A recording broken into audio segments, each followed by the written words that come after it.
you're told to stop in professional sports. In wrestling, bro, you can go on till you're in your 50s. Yeah. But in the meantime, what's happening to that body? Yeah, one of the biggest enemies to continuous sobriety is isolation.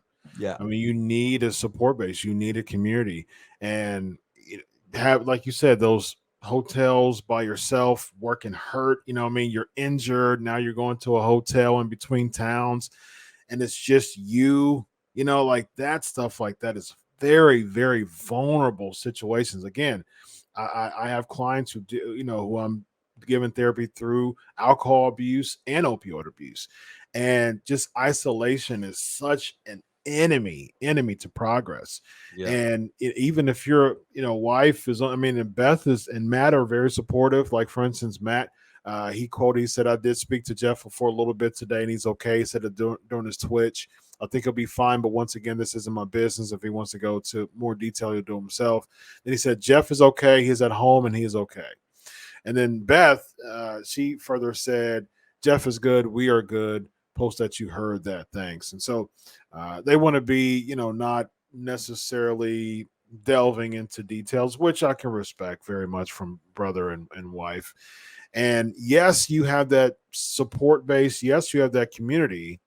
But if they're thousands of miles or hundreds of miles away, and you're in that hotel at 12 o'clock at night, driving to the next town by yourself, feeling hurt, that makes such a terrible, terrible temptation area for you to say, man, I gotta get that dopamine release, and it's called escapism. That's the psychological term to it, is escapism. You got a bunch of things right here in your hands. You got a lot of thoughts in your mind, and you're using something to temporarily escape you from that. A lot of people with anxiety, attention deficit, things like that, depression, high levels of stress, those are proponents. Those are people who are very highly likely,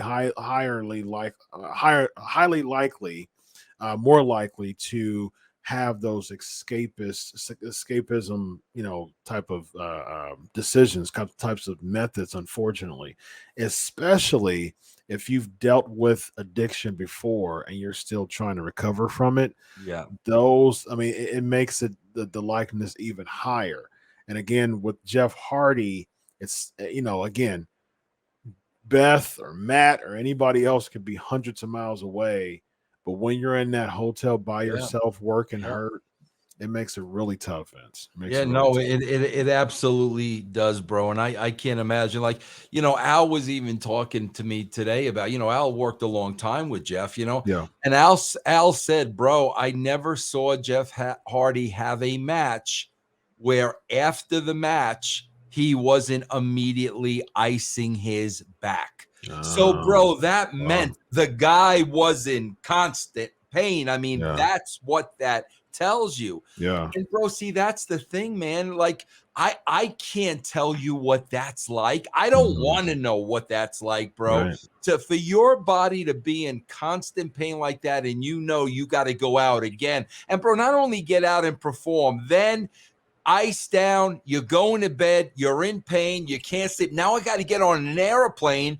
I mean, bro, I can't even imagine. And bro, you're talking about years and years and years and years of that, bro. Yeah, his finishing move is a back bump.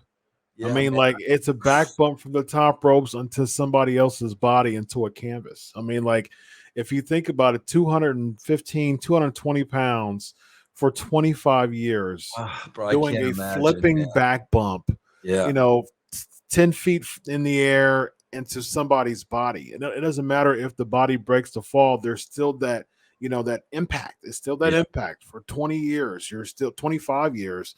You're still impacting your body and diving off of ladders and the tables and all types of bumps and things like that. It's wear and tear on your back. And, people, it's like, it makes it easier for someone to say, man, this pain is so severe right now that I got to do something to take it away. And not only do you have to do something to take it away, bro, I got to get to sleep.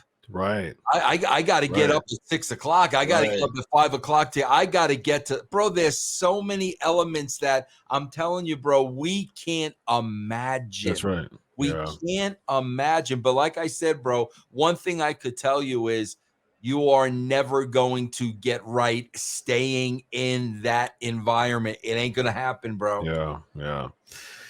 Yeah, I mean, what do you think is next for WWE for Jeff Hardy? No more WWE. It seems as if I agree with you, but all signs point to a Hardy's reunion. It seems like an AEW. I mean, if you want to know the truth, Chris, I wish he'd be done.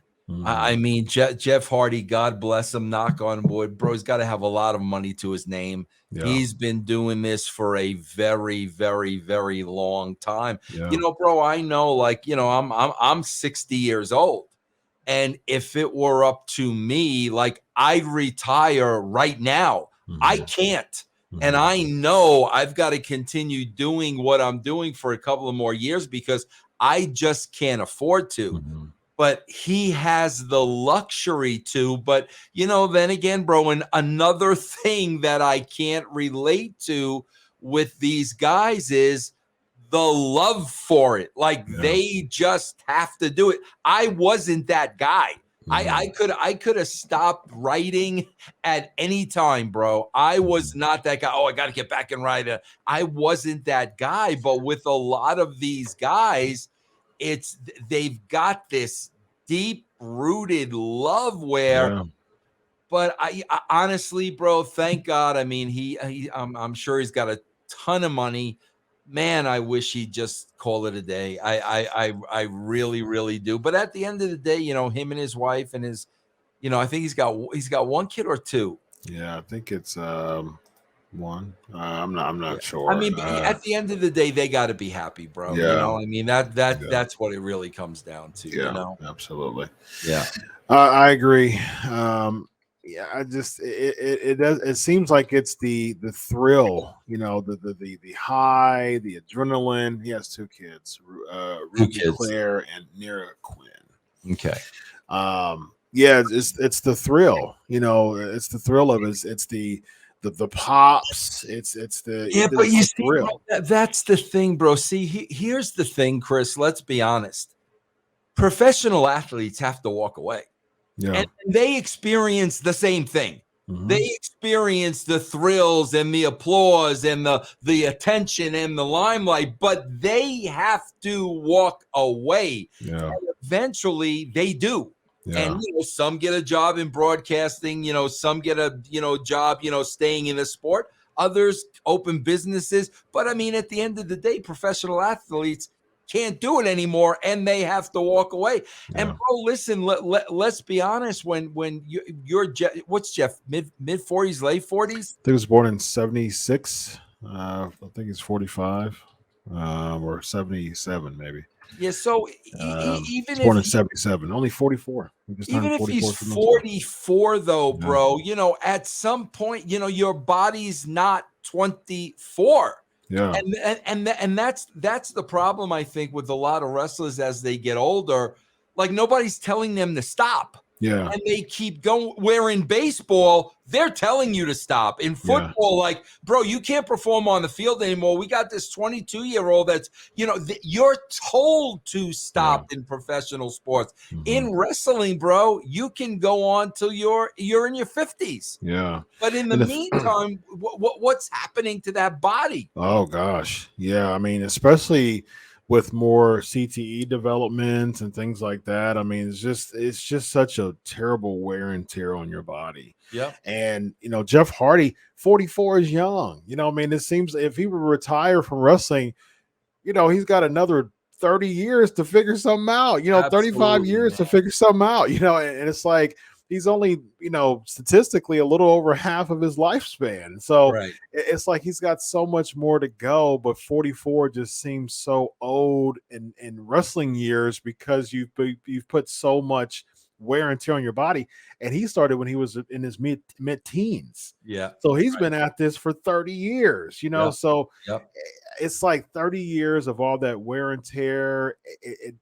It's not good for someone who's struggling with alcoholism, Right. because the pain is severe. I've had 3 surgeries on my back. I understand what pain in my back is, and you're talking about he always has to be ice. As a matter of fact, a few hours ago, I just came from my 7th physical therapy stint. My 7th stint of physical therapy for my back. So I understand what back pain looks like. And because of my faith and because of my, good community prayer, that's my mindfulness. That's my way to cope through this. Mhm. With Jeff Hardy, that might not be his way. Yeah. So what is his way? And I really hope that he finds a way to really cope with this, because it's this is what I'm passionate about, Vince, about dealing with mental health. Yeah. I really, really hope. And again, someone who is a therapist for people with addictions. I have clients who struggle with addiction. I understand how difficult it could be to go back, and he Yep. needs some support. He Yep. really needs to detach himself away from the business, at Yep. least for a foreseeable future. And I know that he's in his mind, he's going to be thinking, oh, but the thrill and the pops and the bumps and all that, man, I would just really encourage him highly to, like, look, those thrills ain't worth another. If this is a relapse, those thrills and those pops ain't worth more bumps to get you more tempted to relapse again. That would be Right. my suggestion. So, Yeah, I agree. yep. Well, ladies and gentlemen, he is Vince Russo. I am Dr. Chris Featherstone. This is Writing with Russo.